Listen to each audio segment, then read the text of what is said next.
Okay guys, we have just finished up the second to last hard leg session of this prep before the first show. So yeah, I've got one more hard normal leg session, and then one after that, which is going to be pretty damn easy, or at least it should be on paper. You know what I'm like, probably won't be too easy. I'll probably go way too hard. No, I'm joking. I'm definitely going to take that last one pretty steady. It is Friday. Honestly, I don't, especially when there's no F1 on, my perspective on what day it is gone. I don't know what day it is. I'm sure other online coaches can very much agree. For perspective, I do work 7 days a week. That's not me bragging and saying, oh, if you don't work 7 days a week, you don't work as hard as me. I just choose to because I really love what I do. I love my job. And at this time of the year, I can't avoid working on a Sunday anyway, because I'll have competitors on stage on Sundays. So I have check-ins on Sundays, which the people that check in on Sunday understand that they'll potentially get their feedback on Mondays, which is normally the agreement, but most of the time I feed back on Sundays because I enjoy working. So yeah, I work 7 days a week, so I don't really know ever what day it is. Obviously I have a little bit of perspective of what clients check in on what days, but to be honest, most of the days just blend into one. I also have a training week which doesn't, it's not like Monday's this, Tuesday's this, etc., etc. It's a bit more of it's a rolling split. So as a byproduct, I don't really ever know what day it is, which is fine. I have no problems with that whatsoever. I like being in a position where I don't count down the days, especially, and I definitely try to almost, in a way, avoid counting down the days before the show, because I think for me that doesn't really help. I like being very, very present, and I do sometimes struggle being present when I'm in the depths of prep and you're very robotic, like you're doing the same things on a day-to-day basis. So anyway, I will give you a little bit of a prep update, and I will also talk about the session today because that's what the clips are going to be, which will roll now. So yeah, I'll pop the clips up and you can be watching them whilst I'm talking. So bit of a prep update. We are of course now coming into this weekend at 2 weeks out from the first show of the season, and that means it is time basically to, in a way, start peaking. Now most of my peak weeks for the majority of my athletes are 2 weeks as opposed to a 1 week period. So what that looks like is the first week is all about reducing fatigue. Now, why do we want to reduce fatigue? Because if you go into a peak, like especially a 1 week peak, and your fatigue is super high, you're going to be in a very poor position to do the job of the peak week. The job of the peak week is to get your physique as full and as hard as possible, especially for bodybuilding and the majority of classes. The objective is to be as full as you possibly can with as much hardness as possible. So that's a combination of not carrying a lot of fatigue within the physique and also being able to actually efficiently fill out muscle glycogen. Got to imagine your muscles like balloons. We want to kind of like fill them up to their maximum, so they're pushing up against the edge of the skin, and the muscle pressure is very, very high, so you get that maximum level of detail with as minimal, or ideally none, fluid retention. There might be a bit of fluid retention in some areas, which might actually make some physiques look better, but most of the time the fluid retention needs to be as little as possible, and the carbohydrates need to go as high as they possibly can to refill the physique. So the first week is all about I like the analogy of laying the foundations.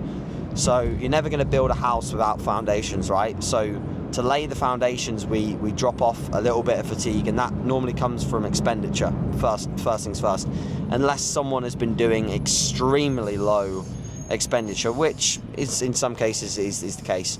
But I've been doing cardio pretty much daily for quite some time. I get this with the car, people just roll down the windows and put their thumbs up. Thank you, mate. So yeah, I've been doing cardio daily, and I've been also doing 12 to 15k steps. The reality is that's what I needed to do to get the remaining bits of body fat off. I needed to do between 35 and 45 minutes of cardio a day alongside 12 to 15k steps. So the job was done. Got down to a lightest body weight of 153 pounds. I don't imagine that I'll be 153 pounds on stage. I think I'll probably be closer to about 155, 156 once I am filled out efficiently, because that was uber stringy and flat. And obviously when you're flat, you look soft in a way because the muscle doesn't have any pressure. So yeah, first week is going to be cardio out and just going to steps. So that's already about a 300 to 400 calorie shift in energy expenditure, because the cardio I was burning roughly 300 to 400 calories. You know, I don't track the calories that I burn. I mean, the Aura ring, which I use to track the heart rate, does show that most of my cardio sessions are between 300 and 400 calories, but we know the inaccuracies of those things. So yeah, cardio is out, just going down to just steps. So I'm going to keep my steps between 12 and 15,000. It's honestly not that much of a hassle for me to hit that. I do a lot of work whilst I walk. I like to walk first thing in the morning because it's just part of my normal routine. I like to walk in between meals because it's part of my routine and it aids digestion. So for me, I really find it quite easy to hit that amount of steps. So I'll keep them there for now, but I'm aware that I will be dropping them down probably midweek to 10,000, and then by the end of the week, probably closer to like 7.5 to 10,000 by the weekend. At which point I'll have established the shift in energy balance from just activity, and I'll start to re-add in a little bit more food. I've already brought my food up a smidge, like I'm talking 250 calories from carbs around the workout window, and that's just to fuel performance and also to lessen the deficit. I actually believe that this week I will still be in a slight deficit.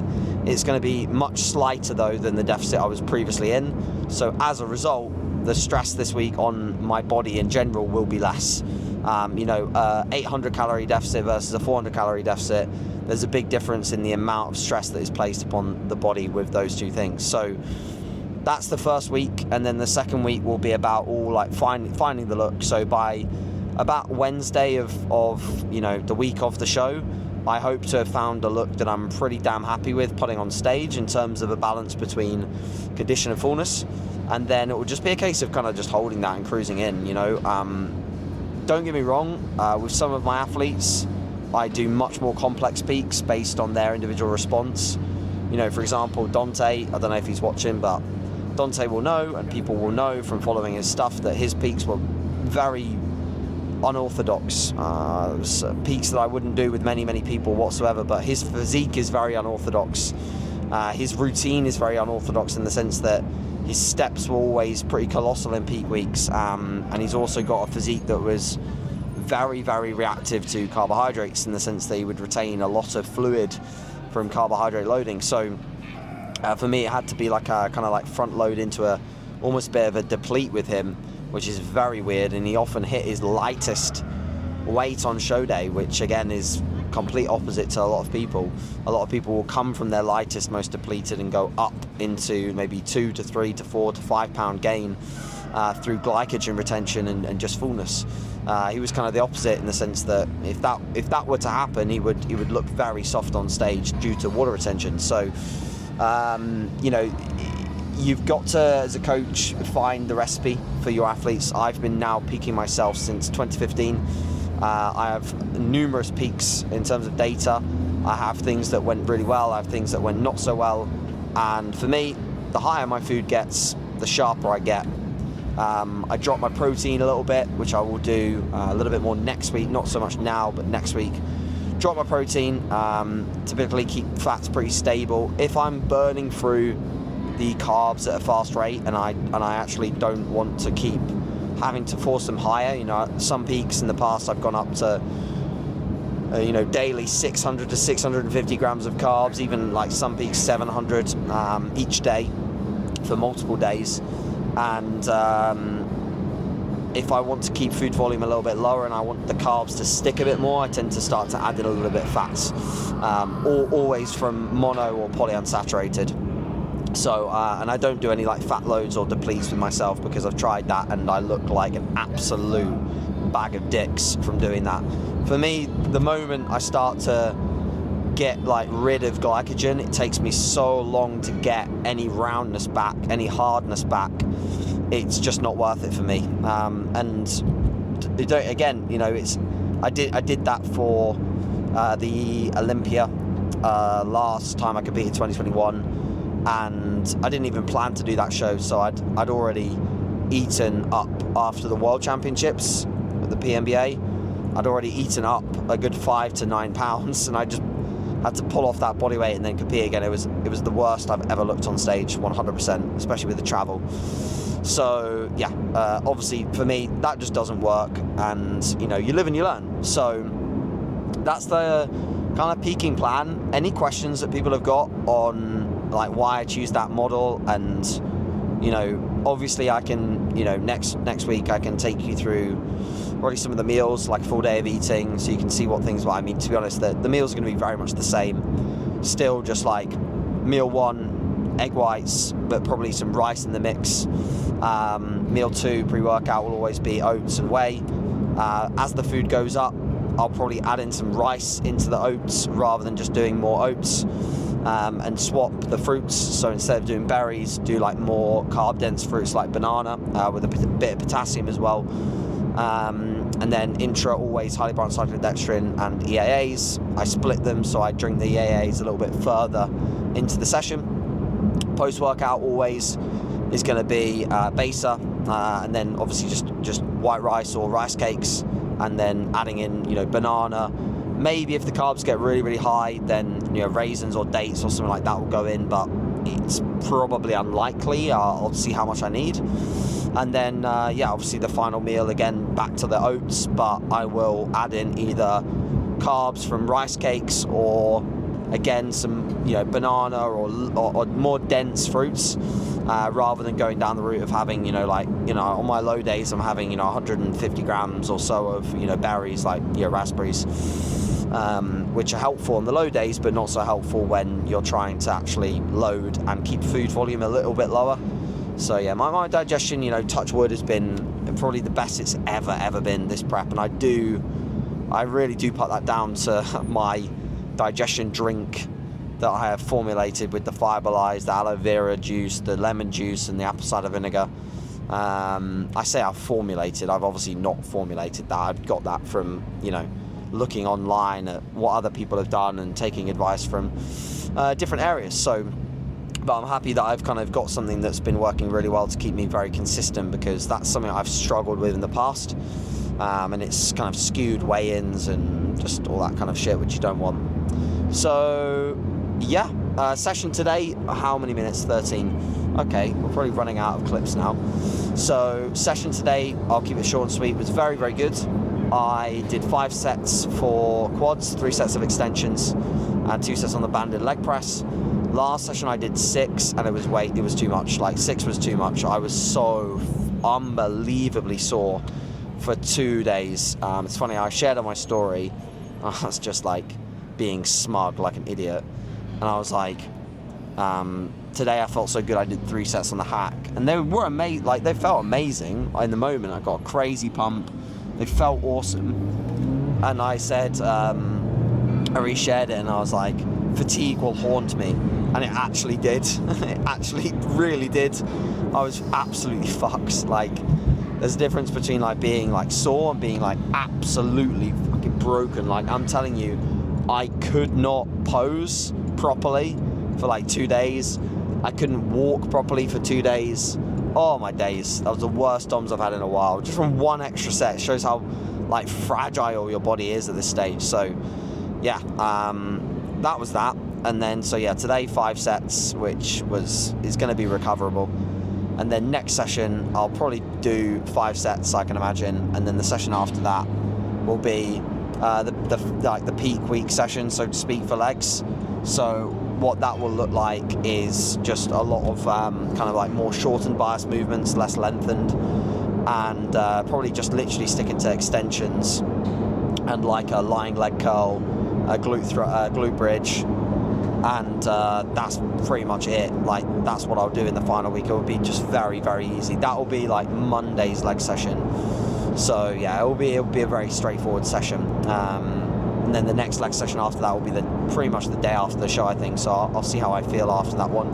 Depending on how much posing I've done, how my sleep was, that'll depend as to like what I do within that session. I may even just push it on one day and have a rest day on the Monday, catch up on work, catch up on, you know, sleep or whatever, depending on how I feel. So yeah, that's the plan. I'm excited. I'm really excited. Hopefully I don't sound too like tired or drained in this clip. Sorry if I do. It's just, oh, that's a nice Ferrari. That, wow, that's lovely. Can't fault a red Ferrari. Oh, beautiful. Oh, and another Ferrari. It's a couple. It's a 612. Lovely. Amazing. It's very rare that you see some really nice cars on this bit of motorway. Anyway, one thing I'm missing is I've not gone to many like car events this year. I love going to car events, meetups. I'm a member of the like supercar drivers club, and I get like loads of emails about events. I went to like 3 or 4 last year with Loz, and they were amazing. I have so much fun at them. But just because honestly, it's at this point in prep, like the last 4 weeks especially, when there's been a lot of these meetups, one, I don't really have the time to be able to fit in all of my steps and my cardio and stay in a good routine with meals and sleep and go to an event that's like all day. It just doesn't really work, and I can't really stay in the car for like, you know, go on one of the drive outs and stay in the car for 5 or 6 hours, because I'll just get behind on work and behind on steps. So it's easy to do in the off season, but it's a little bit more difficult in prep. So that's just one of the little things. But I love prepping, so, and I know I can go on many meetups and many different drives, and I absolutely want to go on some of these drives that they do, some of these experiences that they do in like different countries. So they do drives in like Italy, Switzerland. I absolutely want to do one of those, and maybe I even want to do like the Yanamai's like world tour at some point, which is basically like a big drive out. Very expensive, but I love those kind of things. I love also meeting the like-minded people, because you obviously get a lot of people that are very business focused that go to these meetups. So very, very, very clued up people. I've met some really great people at these events. It's great for networking. So yeah, other than that, I think that's pretty much most of what I really want to discuss in this video or segment. I've got an exciting day tomorrow, which I am in two minds as to whether I do a little bit of filming for. So if I do, then I'll attach like bits of that at the back end of this vlog. If I don't, then you'll probably see some bits on Instagram, because I've decided I'm going to take a little bit of a different approach to what I've done over the last. So I'm really into my cars, like really into my cars. I love obviously motorsport and I love cars, and I'm gonna share more of my passion there. I'm gonna be more like, you know, out in the open with it, because I see no reason why not. You know, I've kind of, you know, I've built my businesses. I choose where I want to spend my money, and obviously I've got, you know, this very nice vehicle at the moment, and I want to share more of these bits. I want to share, you know, me and Loz going to a car meetup and things like that. And I know it might not get as many views because it's not bodybuilding, and a lot of you follow me for bodybuilding, but let me know if you'd like to see actually some more, like, because I had a few comments on it last time, because obviously I put, you know, the video of me talking the car. But let me know if you'd like to see a little bit more like car content, whether it's me going to a meetup, me going on a drive out, or me looking at different cars, or thinking about my next purchase or whatever. But yeah, tomorrow's going to be a very special day. I'm very much looking forward to it. So I may do a little bit of a vlog, but I also want to be quite present, because my dad's coming along, and I want to spend some time with my dad. So yeah, we'll see. We will see. But tomorrow's a rest day. It's going to be a great day. Super excited for it. It'll be a little bit less food tomorrow and just similar steps. And yeah, we'll just land land the physique for the first show, see how it looks on stage. Again, you know, win, lose, draw. I know I'm better than last time. I've had an absolute blast this prep. First show of a few lined up, and going to be a really cool start to the season. Just excited to get back up there and compete again, compete again, but also compete in front of a lot of friends and family and stuff. And if you do want to come and support and spectate, you can. There are still tickets available, I believe. If you go on to See Tickets, which is a website, funnily enough, it's a website for tickets, and you search UK DFBA, and then you find the Heart of England Championships, you'll be able to find tickets, and you'll be able to come and watch. I don't know what time I'll be on. I can let you guys know on my Instagram and stuff. There won't be a live stream, unfortunately, so any international people, unless you do travel across, you won't be able to catch it. Any international people that live in Spain, I will be doing the INBA PNBA World Championships in Salou. I don't know if I'm pronouncing that right, but I will be doing that, which is in what is that? So it's 2 weeks, so it's then five weeks. And again, tickets are available for that, I believe, on their website. And yeah, obviously you can potentially grab some of those if you are from Spain, you want to come and support. So yeah, I'll keep you guys updated. I can't tell you how much I appreciate the comments, the kind words, the support. Do let me know, like I said, if you want to see a little bit more different content, like car content. I can maybe work towards that. I'll keep it on this channel. I won't create a separate TAC channel, but I'll keep it on this channel, and I'll try and be as Smee. I love Smee. I love these guys. I love Yanamais.